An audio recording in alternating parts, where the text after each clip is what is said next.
tema que tem gerado muita discussão e dúvidas sobre o mercado de trabalho é a terceirização de serviços com propostas, inclusive em âmbito federal. Pois é, para quem não sabe, o setor da limpeza profissional e ambiental terceiriza mais de 1.200.000 trabalhadores em todo o país.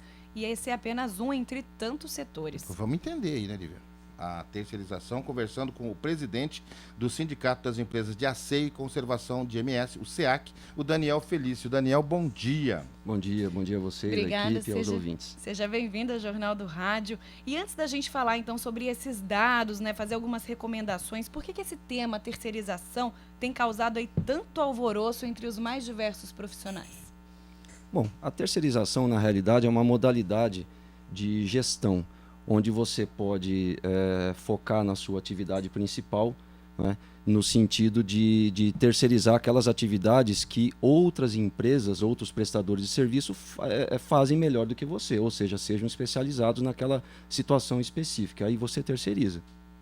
É difícil a gente imaginar um Brasil que terceiriza os trabalhadores. Dá para a gente pensar nisso, nesse aumento? Na realidade, existe um equívoco na hora de entender esse conceito, porque você não terceiriza trabalhador. Na realidade, para você contratar mão de obra, você já tem legislação específica, que é a 6.019, do contrato temporário, que você tem situações específicas em que você pode contratar, seja para cobrir uma situação relacionada à cobertura de uma ausência, né, ao aumento da sua produção que você precisa complementar, enfim. Essa situação de locar mão de obra, ela já existe e está prevista em lei. A terceirização, ela está mais relacionada à prestação de serviço especializado. E isso sim precisa ser entendido de maneira correta, porque as opiniões mais apressadas entendem que pode precarizar a questão da mão de obra. E isso é um equívoco. Na realidade, você vai ter uma empresa prestadora de serviço que vai contratar essa mão de obra, vão ser seletistas, carteira assinada, tudo certinho, vão ser treinados, capacitados e prestar um serviço no tomador de serviço. Talvez o brasileiro ele esteja com muito medo antes de tomar conhecimento do que significa viver num país, num regime de mercado de trabalho onde se terceirize mais. Na realidade, para poder entender melhor, seria interessante a gente colocar o exemplo de um caso que está em repercussão geral no STF, que é o caso da Cenibra. Ocorreu o seguinte: essa empresa de celulose contratou uma terceira para fazer o corte dos eucaliptos. Essa terceira era especializada nesse trabalho, ou seja, ela não atendia só a Cenibra, atendia outras empresas. Ela é especial, tem maquinário, ferramental e mão de obra especializada nesse tipo de trabalho. Mas aí o que acontece? O Ministério Público do Trabalho vem e entende, trata daquela questão relacionada à súmula 331 do TST, que não pode entrar na atividade fim. Ora, ninguém sabe o que é atividade fim, o que é atividade meio da empresa. Aí o Ministério Público vem e diz: não, esse corte de eucalipto é atividade fim da Cenibra. E não pode. Como não pode? Se a empresa está sendo mais produtiva, está contratando uma empresa especializada para fazer um serviço que faz melhor do que ela, né? Com trabalhadores contratados, treinados, enfim. Daniel Felício, quem te manda um abraço aqui é o presidente da Associação Comercial e Industrial de Campo Grande, João Polidoro, participa conosco. Mandei um abraço para o Daniel Felício, que está aqui conosco. Obrigado, um abraço, João. Falando sobre essa terceirização, tem alguma desvantagem? Olha, eu não vejo nenhuma, até porque a desvantagem hoje é que não tem uma regulamentação. Eu acho que a gente tem um projeto tramitando, agora está no Senado, mas é oriundo da Câmara, o 4330, que traz, que regulamenta e protege esse trabalhador terceirizado, porque a gente comentou 1.200.000, mais ou menos na área de asseio, conservação e limpeza profissional, mas são mais de 12 milhões de terceirizados no Brasil. E a gente precisa proteger esses trabalhadores. Então essa regulamentação, ela serve para isso e também para trazer segurança jurídica. Não é? Porque hoje você não pode atuar no mercado baseado numa súmula do TST. Você tem uma insegurança com relação a se você está cometendo está acumulando algum passivo ou não. Então esse marco legal é fundamental para que a atividade possa realmente se consolidar. Porque já existe, tá aí, não tem como retroceder. E no caso do setor da limpeza, esse é o que terceiriza mais mesmo, então? Na realidade, é uma boa pergunta. Como a limpeza é as atividades mais básicas, limpeza, portaria, segurança, são as atividades que mais terceirizam, isso também corrobora para, às vezes, aparecer uma pesquisa ou outra dizendo que na terceirização o salário diminui, não, é porque existe uma comparação com atividades mais básicas, que são as mais terceirizadas. Aí realmente não fecha a conta. Né? Então a gente precisa entender que dentro de cada atividade ou prestação de serviço especializado, aí sim a gente pode fazer a comparação adequada. Hoje realmente as atividades mais básicas é que são terceirizadas, mas nada impede uma atividade mais especializada de ser terceirizada. Qual seria a atividade com mais dificuldade, né, nas pessoas aceitarem essa terceirização? De mais dificuldade, você diz? Da aceitação, né? Das pessoas, essa aqui não pode terceirizar, essa tem que ser da empresa mesmo. O que a gente pode colocar como mais difícil, que nós precisamos chegar nesse nível?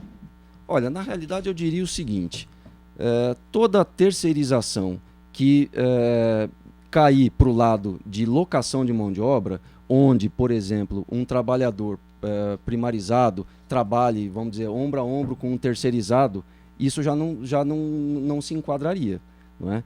Aí realmente a questão não só da resistência, mas de estar tratando a terceirização de forma equivocada seria essa. Se você simplesmente falar, eu tenho aqui uma empresa de engenharia, eu tenho alguns eletricistas, eu vou contratar uma empresa para terceirizar os meus eletricistas e colocar alguns terceirizados junto com alguns primarizados. Eu acho que isso isso aí está equivocado. Eu falo isso porque em 1990 eu estava num grupo grande, né, de comunicação, e aí começou a conversa. Ali começou, acho que, a terceirização com a segurança e tudo mais, né? E a impressão que se tinha na época é, nossa, vão começar a mandar embora, tem uma empresa que vai ser agora, né, a responsável por tal coisa. Hoje a gente já quebrou um pouco dessa barreira, né? Já. Inclusive o próprio projeto, o original, ele traz a questão da empresa ter um objeto social específico. Ou seja, a empresa tem que ser especializada naquilo que faz. Né? Voltando naquele exemplo, se a empresa é especializada em corte de eucalipto, ela faz isso, ela vai fazer isso para todos. E não interessa se o contratante tem isso como supostamente atividade fim ou não. E tem uma questão assim que foi colocada até quando essa questão da terceirização veio à tona na mídia nacional, que foi sobre a questão da desvalorização salarial. Vamos supor assim, um terceirizado ele ganharia menos que um profissional contratado para aquele fim diretamente na empresa. Isso é um mito? Olha, de certa forma porque essas pesquisas eles acabam comparando, como eu disse agora há pouco, a maioria das atividades terceirizadas são as atividades mais básicas, limpeza, seca, conservação, enfim, portaria. E essa comparação cai em cima dessa grande mão de obra terceirizada, que realmente o piso salarial dessa mão de obra é um pouco mais baixo. Né? Então, precisa ver que tipo de pesquisa e de que maneira que foi feita essa pesquisa para se chegar a esse tipo de conclusão. Eu não concordo plenamente com essa situação, porque eu acho que a comparação está errada. Eu entendi. E de que forma é recomendado aí, então, debater sobre esse assunto, né? Para que esse trabalhador possa buscar os seus direitos? Não existe, a gente estava falando dos sindicatos agora, e como é que funciona esse debate desse assunto? Ainda é novo, né? A gente pode dizer assim. De certa forma é novo. Agora, a questão dos direitos, isso aí acaba sendo todo trabalhador terceirizado, até por uma imposição do tomador de serviço, o trabalhador terceirizado é registrado. Então ele tem todos os direitos previstos na CLT, na Constituição, enfim, como qualquer outro trabalhador seletista. Né? Então essa questão dos direitos, aliás, o trabalhador terceirizado ele tem uma dupla proteção. Porque se o contratante dele, que é a prestadora de serviço, não cumprir com as obrigações, o tomador de serviço responde, no mínimo, subsidiariamente. Daniel, Alexandre Melo está na nossa escuta, está desejando bom dia, está interessado no assunto e gostaria de saber sobre a terceirização com um serviço mal prestado. A quem recorrer, quem processar, quem se responsabiliza e quanto tempo para solucionar o ocorrido? Se existe aí alguma complicação que possa ocorrer no caso de uma terceirizada. No caso, ele é o contratante da prestadora de serviço. Está usando um exemplo, né? Se ele fosse no caso do contratante.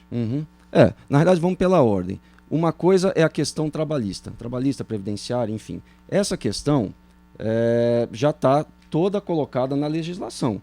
Então, o que ele tem que fazer é acompanhar e solicitar documentação, acompanhar periodicamente se a empresa prestadora de serviço está cumprindo com as suas obrigações. Inclusive, peço o Vênia aqui até para dizer que no sindicato nós criamos um documento que chama Certidão de Regularidade, onde o tomador de serviço pode exigir da prestadora de serviço. Esse documento é feita em conjunto com o Sindicato dos Trabalhadores, onde é feita toda uma diligência se a empresa está cumprindo com as obrigações fiscais, previdenciárias, trabalhistas e da convenção coletiva de trabalho, né? Então, com esse documento na mão, a empresa tomadora de serviço pode ter a certeza de que a prestadora está andando na linha, né?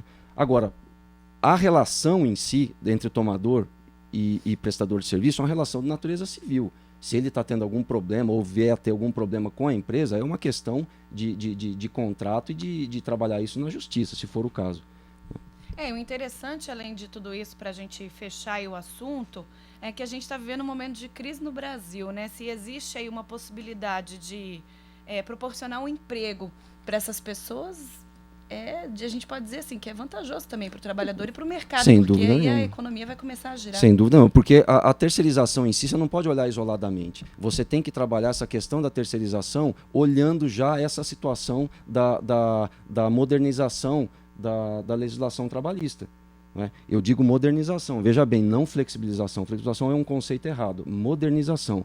Porque se você pegar, por exemplo, a CLT, há vários pontos que ela regulamenta a Constituição, vários pontos da CLT precisam ser melhorados. E fora a CLT, você tem aí uma média de 1.700 normativos trabalhistas, fora a CLT. É uma loucura o que você tem que cumprir de norma trabalhista. Então, fica até aquela brincadeira. Se você não tem passivo, você vai ter amanhã. De alguma forma, você vai ter. Então, a gente precisa corrigir isso e colocar isso num diploma legal único. Mandar um abraço para o Renato Paniago, também da Associação Comercial, que está nos ouvindo, né? Está ouvindo e assistindo pela TV. Esses encargos, então, seriam menores para quem contrata uma terceirizada, então ele poderia ficar mais tranquilo com relação a isso, porque esse dia conversando com o Polidoro, né, ele falava para a gente do valor, né? Se o empresário ele custa R$10, né, ele passa a custar mais de 20, né, na verdade, né? O salário dele é quase que o dobro de encargos em cima disso. No caso da terceirização. É que, na realidade... Não, a terceirização, teoricamente, o contratante ficaria mais tranquilo, né? Com certeza, até porque na composição do valor, quando você terceiriza, você já tem todos os encargos sociais e provisionais, tudo provisionado. Então você já tem aquele planejamento já para todo o ano. E dentro daquela situação você traz também, não só a questão salarial, mas a questão de insumos, né? A questão tributária e fiscal envolvida, enfim.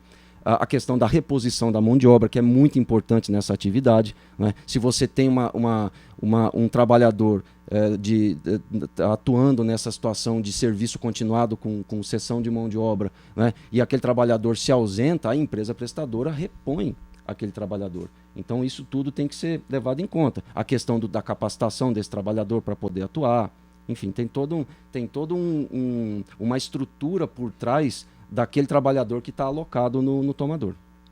Tá certo, então. A gente está aí, 8 horas e 8 minutos, passamos aí bastante do nosso horário. Agradecer a presença do Daniel Felício, presidente do Sindicato das Empresas de Asseio e Conservação de Mato Grosso do Sul, SEAC-MS. Assunto interessantíssimo, assunto aí que está na mídia. Obrigada, a gente deixa aqui o convite para próximas entrevistas para a gente falar mais sobre o assunto.